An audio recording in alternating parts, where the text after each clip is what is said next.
In July 2024, the Labour Party claimed victory in the UK's general election, securing control of the government. However, not all Britons are pleased with this outcome. A growing number of citizens are now questioning the legitimacy of the election result and the role of Labour in the current political landscape. One prominent figure, Richard Tice from Reform UK, has raised concerns about the system behind the election and Labour's representation in Parliament. His remarks have sparked significant debate, as many wonder if the election process truly reflects the will of the people. But what exactly did Tice have to say? Let's take a closer look. Watch this clip to hear his perspective and the points he raised about the current political climate in the UK. Thank you, Madam Deputy Speaker. Well, as we've heard in this chamber, trust in politics is so important for a functioning democracy. But sadly, based on the statistics and the data, trust is collapsing because we face the lowest turnout at the last general election, I think the second lowest turnout in the last 100 years, with just 6 in 10 people voting. And what does that tell us? That tells us that far too many people don't think that voting matters. Whereas I hope we can all agree that every vote matters. And that's why I pay tribute to the excellent work of the lobbying group Make Votes Matter for proposing and promoting this. It is so important. How can we have a situation where only 6 in 10 are voting? I think, Madam Deputy Speaker, we have the most unrepresentative Parliament in living memory.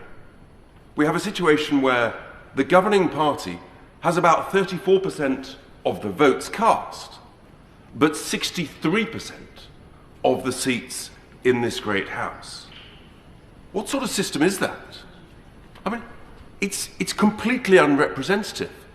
So you lead to a situation where my good party, we had 14% of votes cast, and yet we have not even a mere 1% of the seats in the chamber. And other smaller parties, the Green Party, they have, I think, just under 7% of votes cast, and about 0.5% of votes in the chamber, or just over.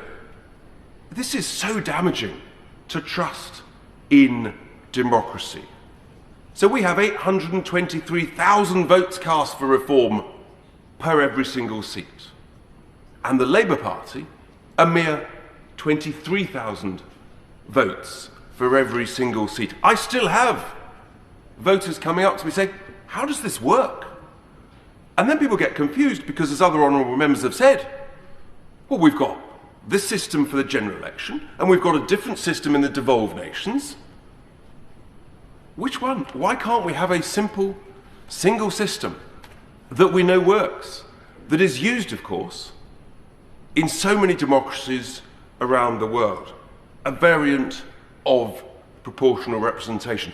And what it leads to, Madam Deputy Speaker, not only is a misrepresentation on the seats in the House, but because of the quirks of the system, it means that we have no representation on any single select committee, despite having 4 million votes and 14% of the votes cast. Trust in democracy collapses if something is so patently unfair as that. And it is so important. And we know we can do better. I think it's marvellous that honourable members from the government party, the Labour Party, recognise this. Indeed, in their conference recently, a couple of years back, they actually passed, I believe, a motion to that effect.